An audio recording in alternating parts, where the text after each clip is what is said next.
What's up, everybody? So, I just got an email from one of my nutrition clients. I was checking in on him, and I asked him how everything was going in terms of hunger and whatnot. And he said everything is going well in terms of hunger, so I'm good with that. He's been seeing really good results, and actually almost too drastic. That's why I asked how the hunger is. And then he said the real question is how I see these big ripped guys posting pics of enjoying donuts on Instagram all the time. Haha, don't worry though. I'm not a donut person, so I'm good. Just something I find amusing. Well, my response to that, I basically said, haha, I hear you. Well, there are three parts to it. Okay, these are huge determining factors. So the first one is how often are they eating their donuts? Once a week?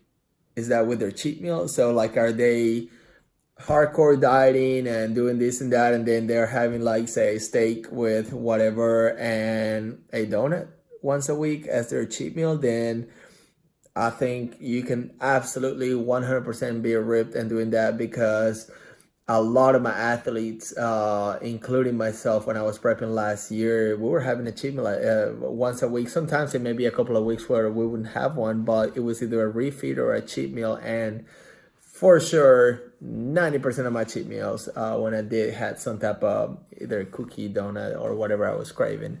Then so that goes to it. Then the other thing is there are genetic freaks out there. I have two that I'm currently working with. One is actually a girl, PJ, who is a bikini competitor who has a metabolism that most of us could only wish for. And yes, she gets to eat things like that quite more often than once a week, and stays on the leaner side.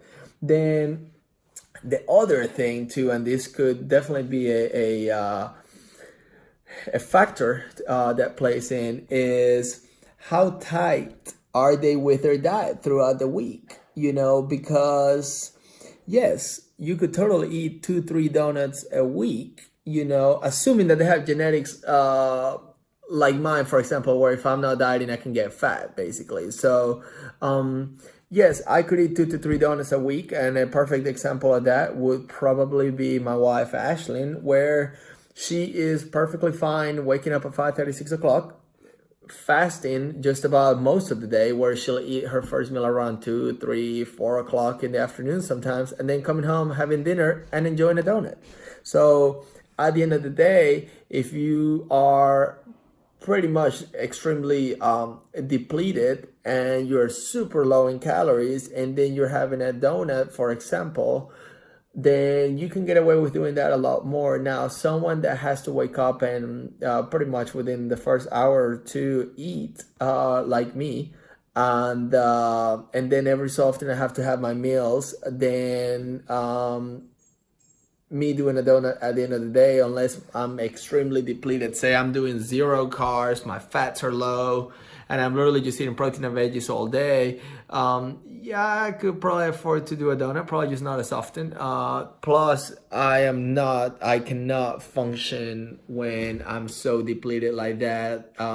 I've done it for competitions before, but on a daily, for me to feel like crap all day and be dragging all day because I want a donut at the end of the day, not worth it. So that's it, guys. Basically, genetic freaks, what your schedule looks like, and do you earn it? That's probably the best way to do it, because yeah, I can post a picture of being all freaking ripped, eating burgers, and having a drink and having a donut or a cookie once a week, and I've done that before, but I earned it. You better believe I was on top of my cardio, on top of my diet, and so don't always look at what social media has to post. And a lot of people do post only the bad foods that they eat, but they don't post the struggle behind it. And I can tell you, because I coach people and I see people's posts and I know what they're eating.